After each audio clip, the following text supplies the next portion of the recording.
আজকে একটি রেসিপি হবে। এর জন্য তেল, পেঁয়াজ, আদা বাটা, রসুন বাটা, মরিচ গুঁড়ো, হলুদ, লবণ, ধনিয়ার গুঁড়ো, মাংসের মশলা দিচ্ছে। মাংসগুলো দিয়ে দিল। এখন নাড়া দিচ্ছে, দিয়ে দিচ্ছে আলুগুলো, দিয়ে দিচ্ছে লাউ।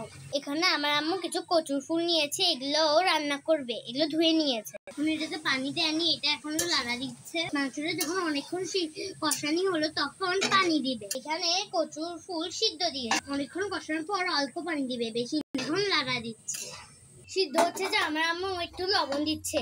আমাদের লাউ দিয়ে আলু দিয়ে মাংসের সবজি রান্না হলো।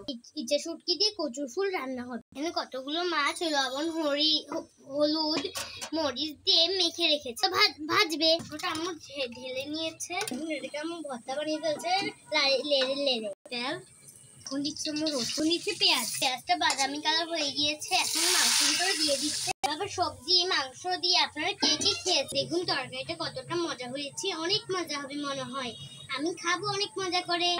মাংসটা হয়ে গিয়েছে, খুব মজা হবে মনে হয়।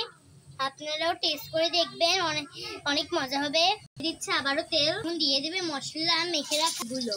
সিদ্ধ হয়ে গিয়েছে, এখন এটা নামিয়ে নিচ্ছে। দেখুন কচুর ফুলটা আমি কিভাবে রান্না করছিল। তেল, দিচ্ছে পেঁয়াজ বাটা, মরিচ গুঁড়ো করে দিচ্ছে, লবণ, তারপর ইটা শুটকি গুলো দিয়ে দিই, তারপর একটু পানি। মাছটা মনে হয়ে গেছে, এখন উঠিয়ে দিচ্ছে। সিদ্ধ করে রাখা কচুর ফুল দিয়ে দিল। কচুর ফুলটা হয়ে গিয়েছে। দেখুন কচুর ফুলটা কেমন হয়েছে, খুব সুন্দর হয়েছে না? এখানে করলো আমার আম্মু মাছ ভাজা। দেখুন কতটা সুন্দর হয়েছে মাছ ভাজাটা। দেখুন এটা কতটা সুন্দর হয়েছে, অনেক মজা করে খাবো। গোস্ত তরকারি।